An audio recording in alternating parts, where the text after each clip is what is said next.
Mr. Prime Minister, thank you so much for this time. معالي رئيس الوزراء، انتهت زيارة ناجحة للعاهل السعودي الملك سلمان بن عبد العزيز إلى ماليزيا. ماذا حققتم خلال هذه الزيارة وماذا يمثل لكم التعاون بين البلدين؟ His Majesty King Salman, the custodian of the two holy mosques, has just completed his first state visit to Malaysia. It is very historic because we are the first country in Southeast Asia, in Asia for that matter, that His Majesty has visited. So it's a very profound and a very significant visit, very much awaited by all Malaysians. And indeed, His Majesty's visit has been very impactful in many sense, in terms of certainly the brotherly relationship that we've enjoyed for such a long time. In fact, a very special relationship with the kingdom, and also in terms of the security, cooperation, in terms of the people-to-people ties. And the highlight of the visit was the signing ceremony between Aramco and Petronas. So all in all, it was a hugely successful visit. دولة رئيس الوزراء، ساهمت زيارة خادم الحرمين الشريفين الملك سلمان بن عبد العزيز إلى ماليزيا في اقترابكم أكثر من شخصية الملك، حتى أنكم صورتم سيلفي مع الملك نشرتوها في حسابكم في تويتر. انتشر هذا السيلفي بين السعوديين وسموه سيلفي الفخم. I got to know the king much better as a result of this visit. I spent a lot of time with him. And I find the king a very personable, very warm, very caring person. He has deep knowledge, particularly in terms of history. And he's very keen to encourage cooperation and collaboration. So, and I have a great deal of respect for his leadership. And I ventured to ask him whether I could take a selfie with him. And to my surprise and my delight, the king consented to it. And I took a selfie, and I thought to myself, here's a chance for me to show the king in a very different light to all, that he's in fact a very good-natured person, and to show the king in a different manner, to make him more personable, to make him more the humanistic part of the king that sometimes doesn't show off when we are very much tied to protocol and certain things, ways of doing things. So I took a bit of a risk and tweeted it, and apparently it was a hugely, it was received very positively both in Malaysia and in Saudi as well. So it works. نجحت. Alhamdulillah, it worked, and I think the king was pleased, or at least members of his delegation were very pleased with the tweet. ما حجم التعاون الماليزي مع دول مجلس التعاون الخليجي وخصوصا السعودية دولة الرئيس؟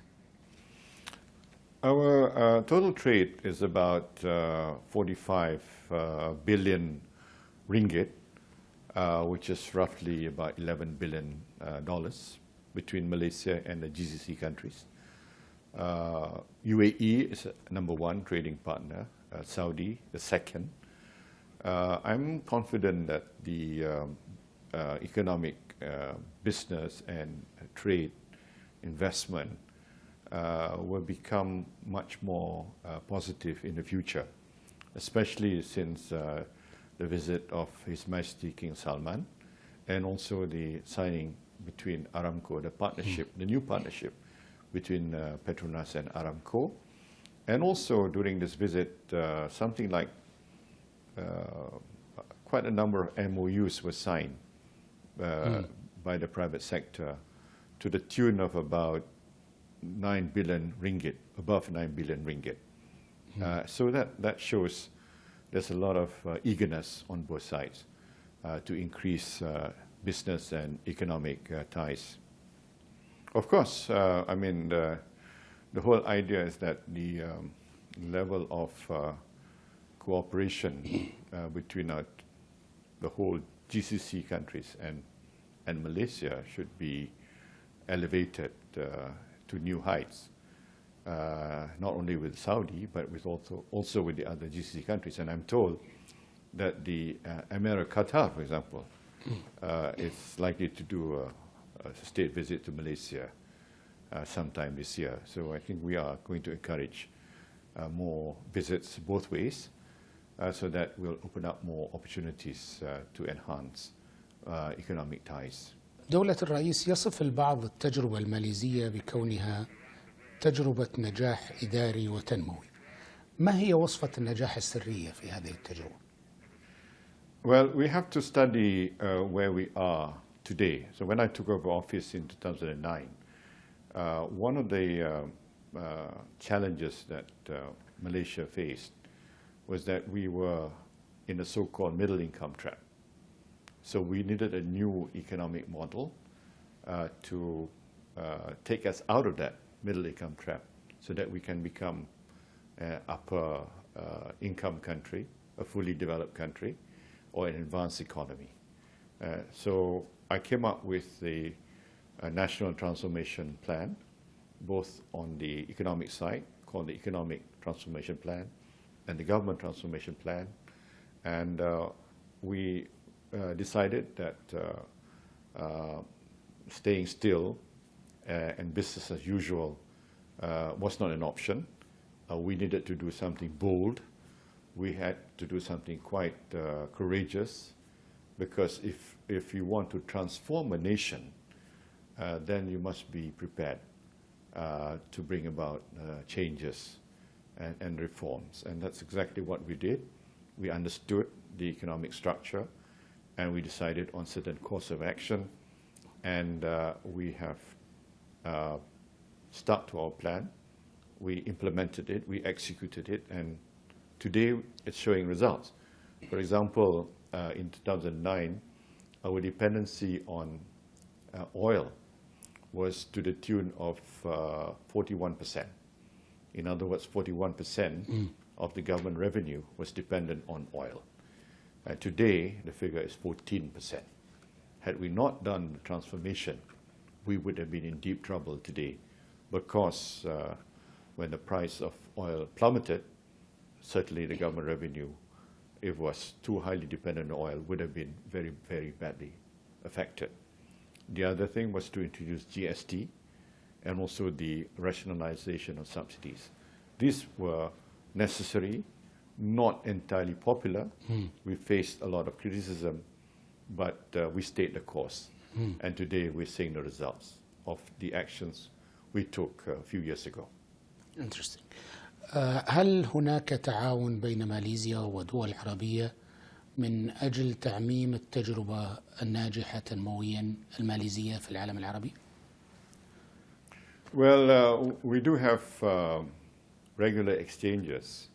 We have an outfit called Pemandu, which is a unit that I established when I took over office. And this unit is a kind of a hybrid unit comprising of both people from the private sector and the civil service. And this unit was responsible to drive our transformation plan. And this unit has been visiting some of the GCC countries and also the African countries, and we have shared our experience. And a few measures that have been decided by the Saudi government, for example, to be implemented, which includes GST, introduction of GST, rationalization of subsidies, as well as direct financial assistance are some of the measures which we have done in Malaysia as part of our government transformation plan. إلى أي حد ساهمت التجربة اليابانية في إنجاح تجربتكم؟ The early days, I would say yes. We had a look-east policy, and we looked towards Japan and Korea because they were the success stories, basically in the 70s and the 80s. And they were touted as the role model for other countries to emulate. And we've learned from their experience. We replicated some of the experience. The emphasis was both in terms of the economic policies as well as the work ethics. We sent a lot of students to Japan and to Korea for them to study in the universities and for them to adopt the Japanese work ethics. I would say it has contributed to our development, but it's not just because of the look-east policy. There were other reasons underpinning our success. Do you still keep sending your student to other countries to study? Yes. هل لازلتم تبعثون Yes, طلاب we do. ماليزيين؟ We have a look-east 2.0. So we continue to send our students to Japan and Korea, but you know, we send students to almost every part of the world. إلى أي مدى ساهم التنوع العرقي والديني في ماليزيا في تحقيق النجاح الاقتصادي؟ Well, as you know, Malaysia is a very diverse society, and it is a multi-ethnic, multicultural, and multi-religious society. But we've managed to work together as a cohesive nation. We have our challenges, of course, but by drawing on the strength of each ethnic group and under the general policy of working towards national unity, and when I took over office, I stressed on the concept of one Malaysia, which is to emphasize on certain core values to bring about a sense of belonging, sense of togetherness. And we have brought about quite remarkable success, considering that many people, when we became independent, were not optimistic that we could succeed as a nation, but we've proven our critics wrong. هل يجب أن تكون المجتمعات متنوعة حتى تنجح؟ Well, being diverse has its advantages, but it also has its challenges. So the main challenge would be, you know, to make sure that there will be an absence of internal conflict between the various racial groups. And by and large, we have succeeded in that. But more importantly, in how do we move as one nation, a sense of togetherness. And that is the one that we need to work on, because I'm conscious of the fact that whilst there's peace and harmony, but we still need to work at it so that we will strengthen the process of national integration and national unity. Well, actually, the figures are more impressive than that. I think the figures, we were in the high 60s when we became independent. And in 2015, the figure went down to as low as 0.6%. So poverty has been reduced very significantly. It's because we always stress on growth. We need growth, but growth with equity. So we have to make sure it's balanced. We must make sure it is inclusive. We must make sure that no one is left behind. So that's the philosophy that we believe in, and we've translated into very effective measures and programs. And you can see that it has led to a remarkable reduction in poverty in Malaysia and lifting the income level to unprecedented levels. So now it's less than 1%. Yes. Absolute poverty has been almost totally eradicated, and poverty is now down to 0.6%. دولة رئيس الوزراء نجحتم أيضا في خفض معدلات البطالة إلى 2.5% في 2014. ما هي الوصفة السحرية أيضا؟ Well, basically, you have to create growth. You have to encourage investment. One of the things we realized is that when we said that the engine of growth should be the private sector, we had to make sure that this would be reflected in terms of investment between the public and private sector. So in the past, the public sector was more dominant, but with the transformation that we have done, the policies that we've created under our transformation program since 2009, the engine of growth today is the private sector. So when you have a very vibrant private sector, both domestic as well as foreign direct investment, you're able to create jobs. And I have stressed upon the importance of creating higher paid jobs, so that people will enjoy a higher income level. So we didn't want to create jobs at the level of the low skill, because low skills equate to low income. So if we can push up the level of skills, then you get higher paying jobs. كيف استطاعت ماليزيا أن تنأى بنفسها عن الهجمات الإرهابية حتى الآن؟ ما هي الوصفة؟ We've been very firm. As you know, our position is that we will not compromise on any form of extremism, any form of terrorism will not be tolerated. And as a result of some of the measures that we've done, including a slew of additional legislations to deal specifically with extremism and terrorism, and strengthening the security forces so that we can arrest them and put them on trial before they commit an act of terrorism. Because I believe that if you were to wait for an act to commit or to be committed, then many people would have died and many people would have been injured.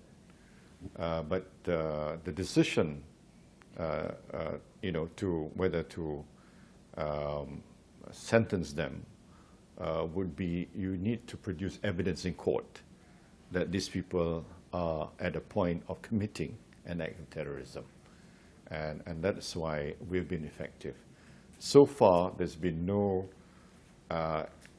visible act of terrorism except for one incident. It was a minor incident, but there have been no significant act of terrorism committed in Malaysia simply because we have been very proactive. أي واحد الذي That was a grenade that was thrown into a surrounding of a nightclub, but nobody was killed.